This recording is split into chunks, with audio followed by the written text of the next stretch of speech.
is Roland Martin's take on the situation on TV One, News One now? More stuff happens if the city is bound to explode at one point. It's not the answer. It's not going to solve anything because you burnt this down. So then what's going to happen the next day? Folks, in Milwaukee, a state of emergency is in effect after demonstrators burned cars and businesses to protest the shooting death of a black man killed by a black police officer. The governor of Wisconsin, Scott Walker, has activated the National Guard, the plan to deploy the Guard if the violence continues. It all started with the shooting of 23-year-old Sylville Smith at the traffic stop on Saturday. Police say officers were chasing Smith, who was armed with a loaded stolen gun. Others say, though, he had a concealed gun permit. Cops told him to drop the gun, and when he refused, he was shot by the officer. Soon after, some protesters burned and looted several businesses. Demonstrators are calling for police to release the body camera footage of the officer involved in the shooting. They say if the video is not released, the unrest will continue. Every moment that it's not released, Milwaukee is still teetering and tottering between does this place explode or do we just continue to wait till the next police shooting? But the Milwaukee City Police Chief is not releasing the video because there's no audio, calling it, quote, a silent movie. Milwaukee's mayor says the officer's action was justified. They felt there was suspicious activity going on. As it turned out, two individuals, the gun was a stolen gun. The officer didn't know it at the time, but there were 23 rounds in that gun. 23 rounds in the gun that officer was staring at. I know what I saw on the video. I know what I see in the still. It certainly appears to me that at the time he made that decision, it was a credible and legally protected decision. City officials say protesters coordinated the weekend's violence through social media. Investigators also spotted a tweet saying, quote, about to be an officer down out here. 17 people were arrested. Meanwhile, Smith's father is mourning the loss of his son. Very hurt. It's hard for me to not blame me. As you just heard, Smith partly blames himself for the death of his son, and apparently Milwaukee County Sheriff David Clark agrees. During a news conference on yesterday, Clark made sure to blast the community he says is responsible for the tension between black folks and police. The police use of force serves as an igniter, there's no doubt, but to an already volatile situation, a volatile mix of urban pathologies, failed urban policy that exacerbates inescapable poverty, failing public schools, inadequate parenting, father-absent homes. We all know when fathers are not around to shape the behavior of young boys, they oftentimes grow up to be unmanageable misfits that the police have to deal with in an aggressive fashion. Pathologies like lifestyle choices, questionable lifestyle choices, gang involvement, drug and alcohol abuse, as well as massive unemployment. Those are the ingredients. Those are the things that cause resentment, anger, and frustration to boil beneath the surface, and then all of a sudden the police situation comes along, and that's why I said it's an igniter. But it's an igniter to an already festering situation. Joining us via FaceTime from Milwaukee, State Senator Lena C. Taylor. Also, folks, joining me on panel, Barbara Arnwine, founding president, Transformative Justice Coalition, also Lauren Victoria Burke, political analyst and writer for NBC Black. Senator, I want to start with you. First and foremost, we heard the police chief as well as the mayor describe the video. Do you still believe, though, that releasing that video, even though you don't have the audio, would be important for the community? They release pictures and stills and items all the time. And so I think it is necessary, especially when you deal with a community that has challenges with community police relationships because of historical issues that have happened over time. When you have challenges with a community that does not trust because of a lack of justice, it's just us in the system that is treated differently is how individuals feel. Whether people agree or disagree with their feelings. It is a reality of what people have experienced and how they feel. So I think it is necessary not only to release the video, but I think there are some details that the mayor and the chief failed to tell. Like the gentleman sued the Milwaukee Police Department and won and got a settlement, is my understanding. And so he felt harassed by the police department. In addition to that, you're dealing with a community that feels so much trauma that happens in their community that they have no concern about what the consequences in some ways may be, because they feel they've been so mistreated for so long. So I think it's important to give them the video. One of the things that also we have here, and several officials there in Milwaukee say that this was a powder keg waiting to explode. That there have been significant issues there. Milwaukee is one of the most, it has been called the most segregated city in America. And so describe the tensions there between police and the community. Well, yes, we are #1 in the nation. We compete with Detroit for being #1 in the nation for the most segregated, but we also have been labeled the worst place to raise a black child, to be black in America. Our unemployment rate for African American men is outrageous. It's above 50%. In addition to that, Roland, one of the things that's really important is our children at 3rd and 8th grade have always teetered with being #1 in the nation for the worst reading scores. The gap between black and white students, the incarceration rate per capita for black men. So it is a place where there is little hope, where people feel hopeless. And as a result of that, you get people who are not concerned. We need to reinstate opportunity and hope for people in order to be able to change the environment, because that's what you got. It's a powder keg without a doubt, and it's not done if we don't address the needs and the issues that the constituents feel. I want to go to our panel right now, Barbara and Lauren. When you see what is taking place there in Milwaukee, first of all, forget what Sheriff David Clark has to say, because the bottom line is his job there should be the issue of, are you providing assistance when it comes to policing there? Exactly. Sheriff David Clark is an asshole coon that just wants to stick his damn face up in front of cameras. And he basically, his commentary, in my mind, was absolutely worthless. And if anything, it added fuel to the fire of the situation. But again, when you look at this situation here, and I've heard stuff going back and forth, the police say he had a stolen gun. According to family members and friends, he had a concealed gun permit.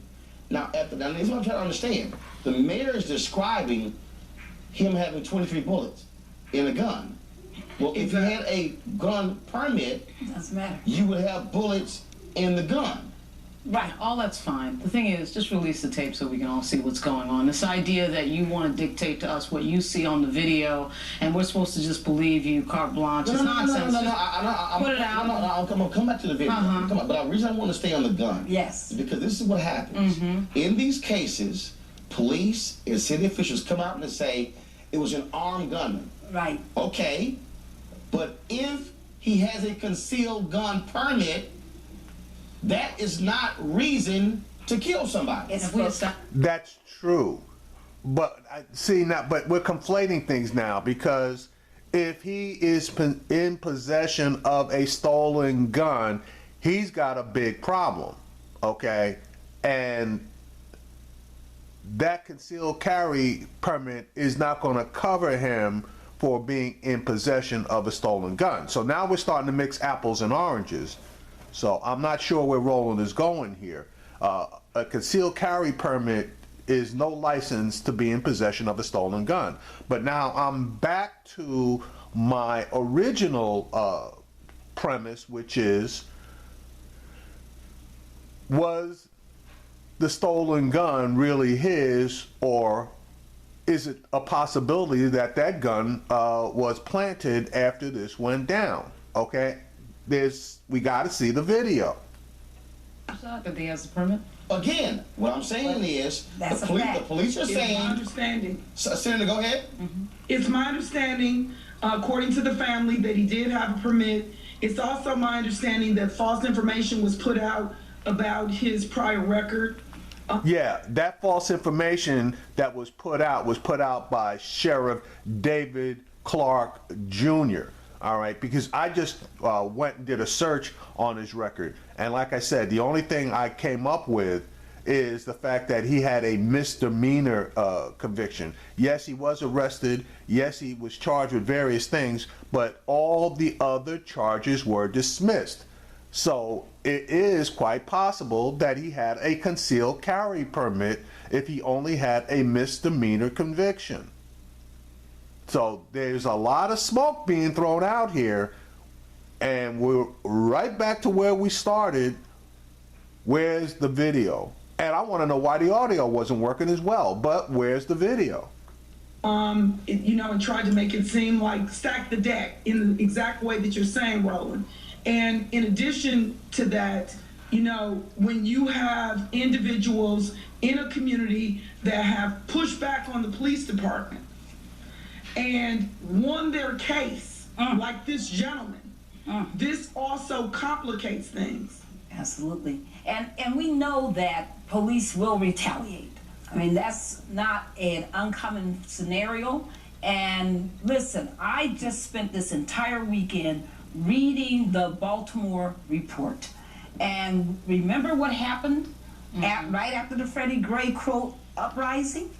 And we heard the same kind of talk from the police department. Right. Yet that report now shows how systemically, operationally, and deliberately the police were malfeasing, how much they were running around and violating the Constitution and racially discriminating. So I think that the community has every right to not only demand accountability here, but to question the police. Because all right, she tends to be a bit wordy, but I did a video on that Department of Justice Baltimore police report, and in that video I said you could take the name Baltimore off of that report and put every other major city in the country that has a black population in it, and pretty much that report will cover every single city. Now, hell, probably if they had done the report on Milwaukee, they could have basically turned around and used it for Baltimore. Because I just want to tell you, I mean, it's like they have been killing guys in Milwaukee like crazy. There's a whole list of guys that we haven't heard about. Derek Williams, James Perry, Corey Stingley, Brandon Johnson, and Dontre Hamilton. Now, I had heard about Dontre Hamilton, but the rest of them I really hadn't heard about. And this is just over the past couple of years of them killing these men. And now there's a report that over 101 black men were illegally strip searched in Milwaukee. Okay, as far as pulling their pants down, and in a lot of cases having hands inserted in their anal cavities. So like this is Baltimore, and it might be Baltimore on steroids. we have found out that they're not truthful, and I think there's no scenario that justifies the kind of comments we saw from city officials. People in Milwaukee, vote them out. Here's what I don't understand, Lauren. Again, you got video, but you have no audio. So how is the audio not working? I mean, it's like in Chicago. It's like in Chicago. The camera's not working. The camera's not working.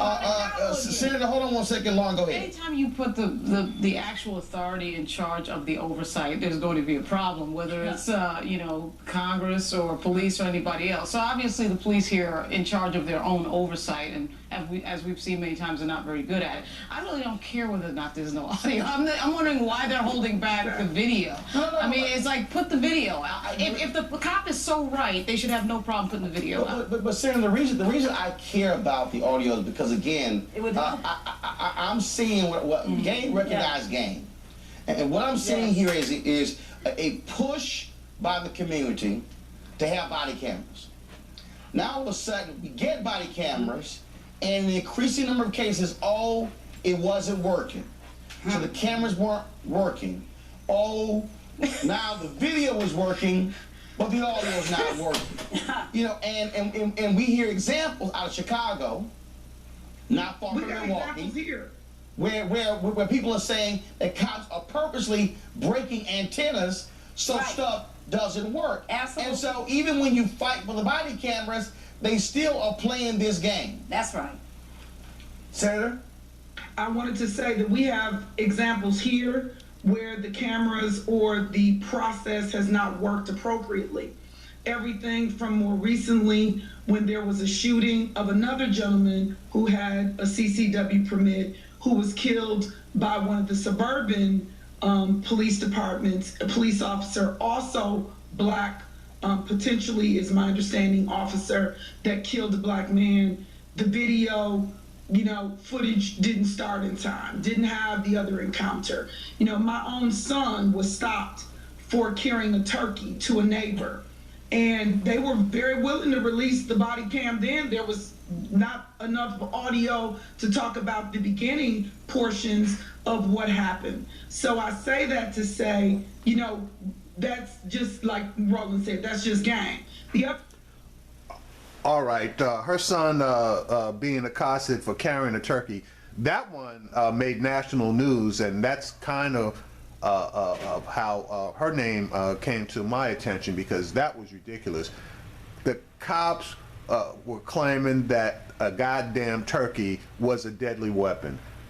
I think there's YouTube video on that one, but I know I saw that one on my local news, and that was back in California. Other thing I'll say is that we have several cases. We have a case where a gentleman died suffocated in the back of a squad car. Derek Williams asking, begging for help, saying he could not breathe.